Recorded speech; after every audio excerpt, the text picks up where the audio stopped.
दोस्तों 4 सितंबर 2020 के current affairs के वीडियो में आप सभी का स्वागत है। दोस्तों आज का पहला प्रश्न जो बना है उसमें मुकेश अंबानी के जो बच्चे हैं उनको हाल ही में फॉर्च्यून की एक लिस्ट में शामिल कर दिया गया है, जिसको लेकर बना है आज का सबसे पहला क्वेश्चन इसमें किस तरीके से फ्रेम हुआ है वो देखते हैं। क्वेश्चन दोस्तों बना है कि फॉर्च्यून मैगजीन का नाम तो आपने सुना होगा। फॉर्च्यून मैगजीन के 40 अंडर 40 की लिस्ट में ईसा और आकाश अंबानी को किस श्रेणी के तहत स्थान प्राप्त हुआ है या फिर शामिल किया गया है? तो आंसर हो जाएगा कि ऑप्शन नंबर बी, टेक्नोलॉजी के क्षेत्र में उनको शामिल किया गया है। टेक्नोलॉजी के क्षेत्र में उनको शामिल किया गया है। अब इसमें आप एक कन्फ्यूज़न रख सकते हैं, हो सकता है आप फाइनेंस में टिक कर दें, लेकिन आपको याद रखना है कि इनको टेक्नोलॉजी के क्षेत्र में शामिल किया गया है। अब इसमें आपको समझना है ये जो फॉर्च्यून मैगज़ीन है ये हर साल, पहली बात तो ये फॉर्च्यून मैगज़ीन अमेरिका की एक मैगज़ीन है जो कि हर साल 40 ऐसे लोगों की लिस्ट बनाता है जो कि 40 साल के अंदर की ही एज में कुछ अच्छा कारनामा कर देते हैं। पूरे वर्ल्ड लेवल पर इस लिस्ट को बनाया जाता है। तो 40 अंडर 40 का मतलब है 40 ऐसे लोग जो कि 40 साल से पहले कोई मुकाम हासिल करते हैं, उनको इस लिस्ट में शामिल किया जाता है। तो इस बार मुकेश अंबानी के जो बेटे हैं आकाश अंबानी और बेटी ईसा अंबानी को इस लिस्ट में स्थान प्राप्त हुआ है टेक्नोलॉजी के क्षेत्र में। तो ऑप्शन नंबर बी इसका राइट आंसर हो जाएगा। सबसे पहले आप इसका एक फ़ोटो देखें जिसमें देखो लिखा है फॉर्च्यून की तरफ से, ये लिखा है 40/40 यानी कि 40 अंडर 40 की लिस्ट में ईसा अंबानी ये रही, आकाश अंबानी ये रहे, और नीचे यहाँ पर देखो छोटा सा लिखा है टेक्नोलॉजी के क्षेत्र में इनको शामिल किया गया है। ऐसा किस वजह से किया गया है आपको पता होगा कि वर्ष 2019-20 में रिलायंस जियो को ताबड़तोड़ तरीके से फंडिंग प्राप्त हुई है। फेसबुक ने भी इसमें फंड दिया है, और इस जितनी भी डील 2020 के अंदर में हुई है उस डील में इन दोनों का बहुत बड़ा योगदान रहा है। इन लोगों ने लीड रोल निभाया है, जिसके चलते ही ईसा और आकाश को इस लिस्ट में उनके इस शानदार काम के लिए इसमें शामिल किया गया है। साथ ही साथ में एक नोट आपको बताना चाहूँगा कि इसमें भारत की एक और कंपनी है जिसका नाम है बाइजू, उसके जो संस्थापक हैं बी रविंद्रन, उनको भी शामिल किया गया है। तो भारत की तरफ से कुल 3 लोगों को इस टेक्नोलॉजी वाले एरिया में शामिल किया गया है, जिसमें कि 2 का नाम आपको बता चुका हूँ, तीसरे हैं बाइजू के बी रविंद्रन, जिनको इस लिस्ट में शामिल किया गया है। यहाँ पर आप इनका फुल फैमिली फ़ोटो देख सकते हैं। मुकेश अंबानी के बेटे हैं आकाश अंबानी और बेटी है ईसा अंबानी, जिनको इस लिस्ट में शामिल किया गया है। साथ ही साथ मैं आपको बता दूं फॉर्च्यून हर साल 40 अंडर 40 की लिस्ट जारी करता है, जिसमें वो अलग अलग कैटेगरी, जैसे फाइनेंस की लिस्ट अलग होती है, टेक्नोलॉजी की अलग होती है, हेल्थ केयर, पॉलिटिक्स, मीडिया और एंटरटेनमेंट, इन कैटेगरीज़ के 40 अंडर 40 की लिस्ट को जारी करता है। ऐसे में उन लोगों को शामिल किया जाता है कि जो 40 साल से कम उम्र में कुछ अच्छा परफॉर्म करते हैं। अगले करंट अफेयर्स के अगले क्वेश्चन की तरफ चलते हैं। तो 4 सितंबर के करंट अफेयर्स के अगले क्वेश्चन में मोस्ट इम्पॉर्टेंट क्वेश्चन, इसको मैं मार्क कर देता हूँ, मोस्ट इम्पॉर्टेंट क्वेश्चन है ग्लोबल इनोवेशन इंडेक्स 2020 में किसके द्वारा जारी किया जाता है? तो ये जो ग्लोबल इनोवेशन इंडेक्स है इसको जारी किया जाता है एक ऑर्गेनाइजेशन है जिसको WIPO के नाम से जानते हैं। वीपो, WIPO के नाम से जानने वाली ये जो ऑर्गेनाइजेशन है इसके द्वारा ही ग्लोबल इनोवेशन इंडेक्स 2020 को जारी किया जाता है। हर साल ऐसा तो कोई साल हो ही नहीं सकता जिस साल इस इंडेक्स को जारी किया गया हो और एग्ज़ाम में ना पूछा गया हो। मोस्ट इम्पॉर्टेंट क्वेश्चन होता है इसमें, भारत की रैंक क्या है वो मोस्ट इम्पॉर्टेंट क्वेश्चन बनता है। सबसे पहले जानो वीपो का फुल फॉर्म क्या होता है। वर्ल्ड इंटेलेक्चुअल प्रॉपर्टी ऑर्गेनाइजेशन इसका फुल फॉर्म होता है। और ये जो वीपो है, अगर आपसे किसी क्वेश्चन में देखो सिर्फ वीपो दिया होगा तब आप आंसर टिक करोगे कि ये जो ग्लोबल इनोवेशन इंडेक्स है इसको वीपो के द्वारा जारी किया गया है। लेकिन वीपो ने 2 और ऐसी संस्थाएं हैं जिनके साथ मिलकर इस डेटा को तैयार किया है। अगर उनका नाम भी ऑप्शन में होगा तो all of the above institute answer हो जाएगा। तो ये जो इंडेक्स है इसको वीपो को हिंदी में बोलते हैं विश्व बौद्धिक संपदा संगठन। इसने कॉर्नेल विश्वविद्यालय और इनसीड बिजनेस स्कूल, इन दोनों के साथ मिलकर इस इंडेक्स को जारी किया है।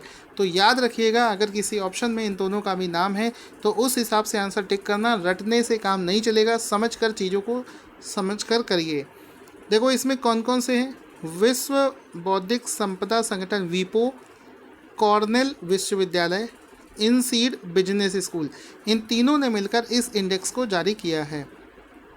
नाउ क्वेश्चन विल बी कि ग्लोबल इनोवेशन इंडेक्स 2020 में भारत कौन से स्थान पर आया है। तो आंसर हो जाएगा, इस लिस्ट में भारत की रैंक आई है 48। पिछले साल के कंपैरिजन में भारत ने 4 पोजीशन का इम्प्रूवमेंट किया है और इस बार भारत इस लिस्ट में 48वें स्थान पर पहुंच गया है। तो ऑप्शन नंबर ए इसका राइट आंसर हो जाएगा। ग्लोबल इनोवेशन इंडेक्स में भारत की रैंक है 48। ऑप्शन नंबर ए इसका राइट आंसर हो जाएगा। अब इस लिस्ट में इनोवेशन के क्षेत्र में टॉप के 5 देश कौन से हैं उनके बारे में डिस्कस करते हैं। पहला देश है स्विट्ज़रलैंड, जिसको स्कोर मिला है 66.08। हालांकि स्कोर एग्ज़ाम में नहीं पूछा जाता है। दूसरे स्थान पर है स्वीडन, तीसरे स्थान पर है यूनाइटेड स्टेट ऑफ अमेरिका, चौथे पर है यूके, पाँचवें पर है नीदरलैंड और 48वें स्थान पर आता है भारत। इसको आप लोग याद रखेंगे। अब इस इंडेक्स में क्या चीज़ें देखी जाती हैं, इस इंडेक्स में देखा जाता है कि कौन से देश में किस तरीके से इनोवेशन के क्षेत्र में काम हो रहा है, नई नई तकनीकों का विकास हो रहा है, उस वजह से इस लिस्ट को बनाया जाता है। वीपो का फुल फॉर्म आपको बता चुका हूं, अब इसका फॉर्मेशन जान लेते हैं। 14 जुलाई 1967 को इसका फॉर्मेशन हुआ था और इसका जो हेडक्वार्टर ये जेनेवा स्विट्ज़रलैंड में स्थित है। इसका हेडक्वार्टर, ये आप लोग इसको याद रखेंगे। दोस्तों आपको आज की खुशखबरी बताना चाहता हूँ कि हमारा पिछले महीने यानी कि अगस्त 2020 का मंथली करंट अफेयर्स का PDF नोट्स तैयार हो चुका है, जिसको लॉन्च कर दिया गया है। और आप देख सकते हैं हमारे हर एक मंथ का जो PDF होता है उसमें आपको पूरे महीने के टॉपिक वाइज क्वेश्चंस दिए जाते हैं। तो हर एक क्वेश्चन में बेहतरीन तरीके से उसका एक्सप्लेनेशन होगा, स्टैटिक जीके होगा, प्रीवियस ईयर क्वेश्चंस भी उसमें आपको मिलेंगे। तो आप लोगों से रिक्वेस्ट है कि अगर आप इसको परचेज़ करना चाहते हैं मंथ वाइज तो वीडियो के डिस्क्रिप्शन में आपको इसका लिंक मिल जाएगा। जनवरी से लेकर, मेरा मानना है आप जनवरी से लेकर अगस्त तक का करंट अफेयर्स तैयार कर रखिए। किसी भी एग्ज़ाम में जब तक आप तैयार करके नहीं रखेंगे, अचानक से एग्ज़ाम होने पर आपको दिक्कत हो सकती है। PDF में क्वेश्चन का लेवल कैसा रहेगा ये आप देख सकते हो मेरे पढ़ाने के कंटेंट में। अगला प्रश्न है कि हाल ही में जारी करी गई एक रैंकिंग है जिसका नाम है THE वर्ल्ड यूनिवर्सिटी रैंकिंग 2021 में टॉप 350 यूनिवर्सिटीज़ में भारत की किस यूनिवर्सिटी को शामिल किया गया है। यहाँ पर एक टर्म यूज़ करना चाहिए कि भारत की इकलौती किस यूनिवर्सिटी को शामिल किया गया है। तो इकलौती जिस यूनिवर्सिटी को भारत का जो शामिल किया गया है वो है IISc Bengaluru. Option number A इसका राइट आंसर हो जाएगा। इसको आप लोग याद रखिएगा। आपको यहाँ पर बताना चाहूँगा कि अगर आप लोगों ने पिछले साल इसको पढ़ा होगा इस टॉपिक को, तो आपको पता होगा कि पिछले साल भारत की 7 IITs ने इस रैंकिंग से अपने आप को अलग कर दिया था, इसको क्रिटिसाइज़ किया था और इसमें पार्टिसिपेट करने से मना कर दिया था, क्योंकि ये जो the world THE world university ranking वाले हैं ये भारतीय यूनिवर्सिटीज़ के साथ में पक्षपात करते हैं। ठीक है, उनको अच्छी रैंकिंग नहीं देते हैं क्वालिटी होने के बावजूद भी। इस वजह से 7 IITs ने इसको नकार दिया था।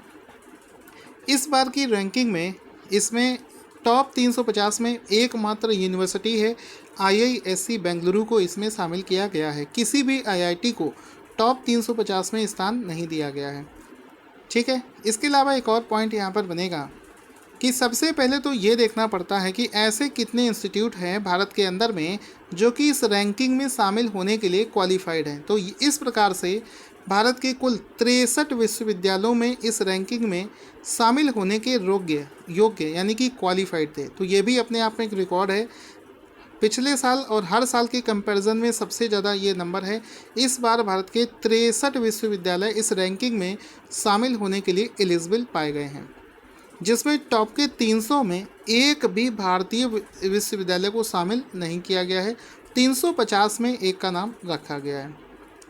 साथ ही साथ में यहाँ पर चीन के लिए एक बड़ी खुशखबरी है कि एशिया से पहली बार किसी एशिया विश्वविद्यालय को टॉप 20 में स्थान मिला है। तो चाइना की एक यूनिवर्सिटी है जिसका नाम है सिंगुआ यूनिवर्सिटी, उसको टॉप 20 में इस बार स्थान मिला है, जिस प्रकार से पूरे एशिया की पहला ऐसा यूनिवर्सिटी बना है जिसको टॉप 20 में स्थान दिया गया है।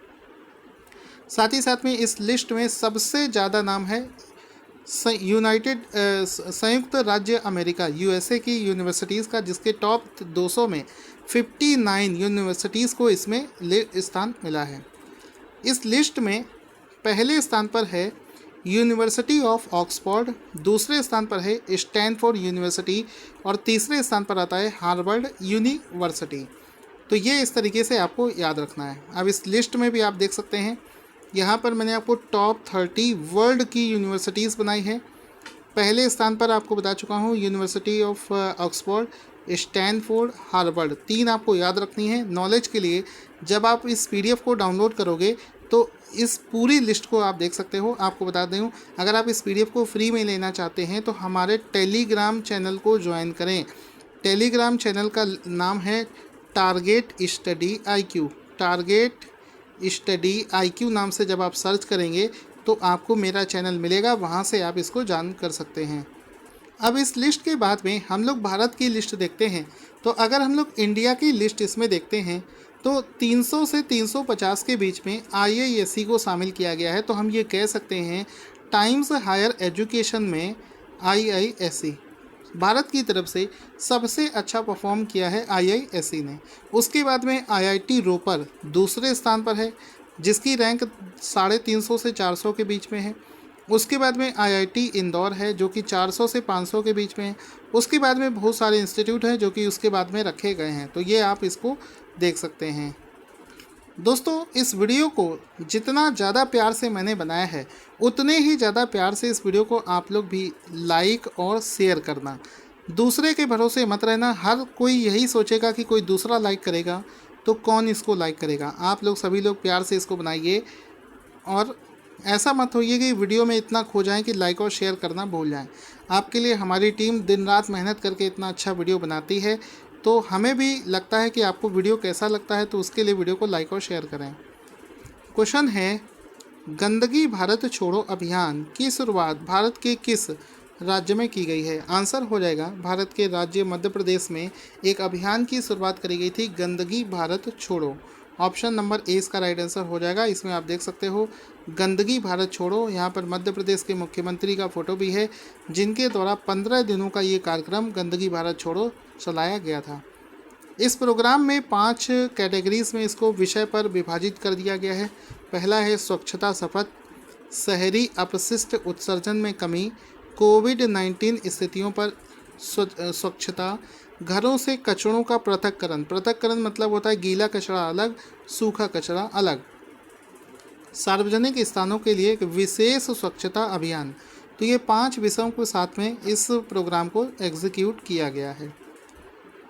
अगला मोस्ट इम्पॉर्टेंट क्वेश्चन बना है कि CSIR CMERI ने दुनिया का सबसे बड़ा सोलर पौधा वर्ल्ड्स लार्जेस्ट सोलर ट्री की स्थापना किस राज्य में करी है?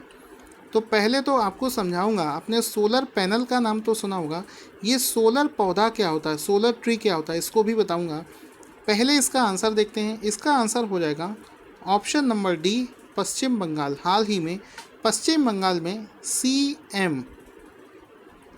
CSIR की तरफ से CSIR CMERI की तरफ से इस पौधे को सोलर प्लांट को स्थापित किया गया है और ये पूरी दुनिया का सबसे लार्जेस्ट सोलर ट्री है जिसको पश्चिम बंगाल में स्थापित किया गया है। अब ये सोलर ट्री होता किस तरीके का है वो देख लेते हैं। इसमें क्या होता है कि जो सोलर पैनल होते हैं उनको किसी छत पर ना लगाकर उनको पेड़ का शेप, ट्री का शेप दे दिया जाता है। जैसे कि ये इसका तना हो गया और ऊपर पेड़ के जो पत्तियां होती हैं उसकी जगह पर सोलर पैनल को लगा दिया जाता है। सो दैट इससे क्या होता है कि ज़मीन पर तो वो इतना ही स्पेस लेता है, इस तरीके से वो सोलर पैनल्स को स्थापित करके एक पौधे का स्वरूप दे दिया जाता है। ठीक है, तो इसको देखो यहाँ पर लिखा है कि इस सोलर ट्री को CSIR CMERI developed and installed the world's largest solar tree in Durgapur. Paschim Bangal के दुर्गापुर में इसको स्थापित किया गया है। यहाँ पर आपको इसका फुल फॉर्म भी याद होना चाहिए। CSIR का फुल फॉर्म तो कई बार सुन चुके हैं, council of scientific and industrial research. CMERI central mechanical engineering research institute, ये दोनों का फुल फॉर्म हो जाएगा। ये जो CSIR, इसने दुनिया का पहला इतना बड़ा ट्री बनाया है जिसको उनकी आवासीय कॉलोनी दुर्गापुर पश्चिम बंगाल में स्थापित किया गया है। CSIR CMERI के डायरेक्टर जनरल हैं हरीश हिरानी। इसकी लोकेशन है दुर्गापुर पश्चिम बंगाल। 4 सितंबर के करंट अफेयर्स का अगला प्रश्न क्या बना है? नागरिक उड्डयन सुरक्षा ब्यूरो यानी कि bureau of civil aviation security की पहली महिला महानिदेशक कौन बनाई गई हैं? तो पहली बार है कि किसी महिला को वहां का महानिदेशक बनाया गया है। तो आंसर हो जाएगा ऊषा पाढ़े। ऑप्शन नंबर ए इसका राइट आंसर हो जाएगा। ऊषा पाढ़े को हाल ही में bureau of civil aviation security का महानिदेशक बनाया गया है। ऑप्शन नंबर ए इसका राइट आंसर हो जाएगा। यहाँ पर आप इनका फ़ोटो भी देख सकते हैं, ऊषा पाढ़े का, जिनको हाल ही में इस ब्यूरो का महानिदेशक बनाया गया है। लिखा है Usha Padhye becomes first women DG of, DG मतलब डायरेक्टर जनरल या फिर महानिदेशक, bureau of civil aviation security. ये इसका राइट आंसर हो जाएगा। दोस्तों अभी परसों आपको एक क्वेश्चन करवाया था जिसमें मैंने आपको बताया था कि हाल ही में मन की बात प्रोग्राम के दौरान PM मोदी ने न्यूट्रिशियन मंथ के रूप में सितंबर 2020 को घोषित किया है। सितंबर महीने को न्यूट्रिशियन मंथ घोषित किया है। एक होता है न्यूट्रिशियन वीक।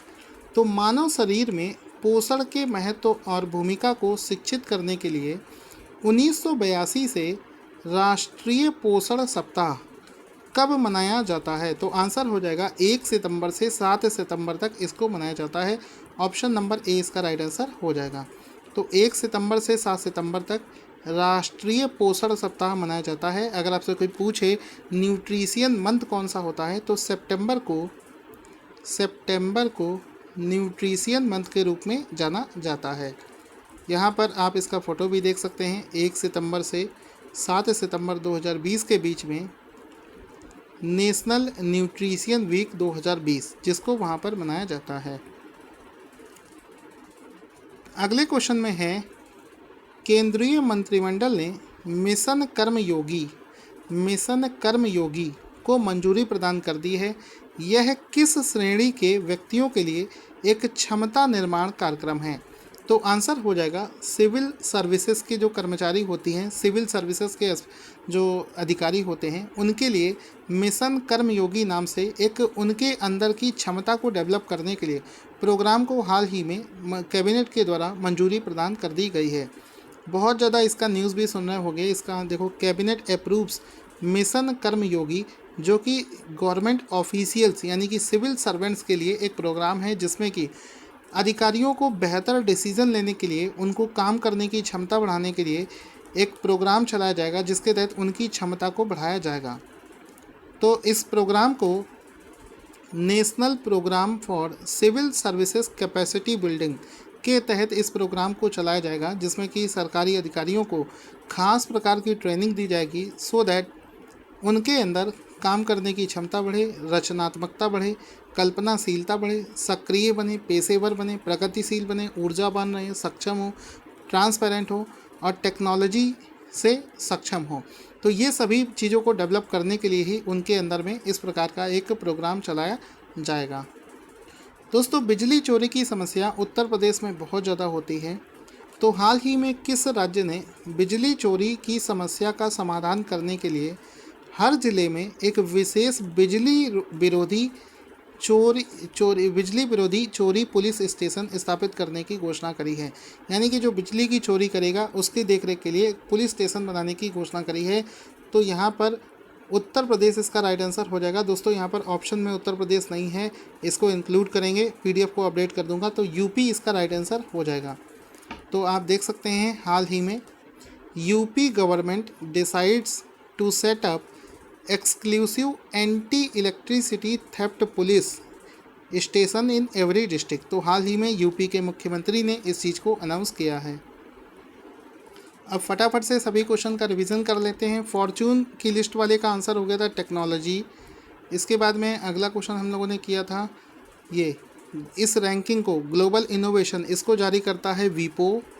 इसमें भारत की रैंक आई है 48 इसमें रैंक आई है। इसके बाद में हमने किया था कि इस THE यूनिवर्सिटी रैंकिंग में भारत का कौन सा इंस्टीट्यूट है, IISc बेंगलुरु इसमें शामिल किया गया है। इसके बाद में हमने किया था गंदगी भारत छोड़ो अभियान मध्य प्रदेश में। उसके बाद में हमने किया है ये दुनिया का सबसे बड़ा सोलर पौधा पश्चिम बंगाल में लगाया गया है। इसके बाद में हमने क्वेश्चन किया था करंट अफेयर्स का, ब्यूरो ऑफ सिविल एविएशन की पहली महिला महानिदेशक ऊषा पाढ़े, नाम थोड़ा अजीब सा है। उसके बाद में न्यूट्रिशियन वीक 1 सितंबर से 7 सितंबर के बीच में। उसके बाद में क्वेश्चन हमने किया था मिशन कर्मयोगी सिविल सर्विसेज के अधिकारियों के लिए। उसके बाद में क्वेश्चन किया था बिजली चोरी उत्तर प्रदेश में, इनमें से ऑप्शन में नहीं है, यूपी इसका राइट आंसर हो जाएगा।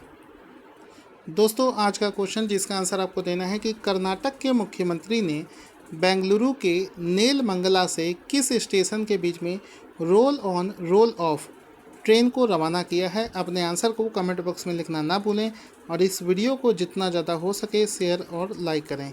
Thank you.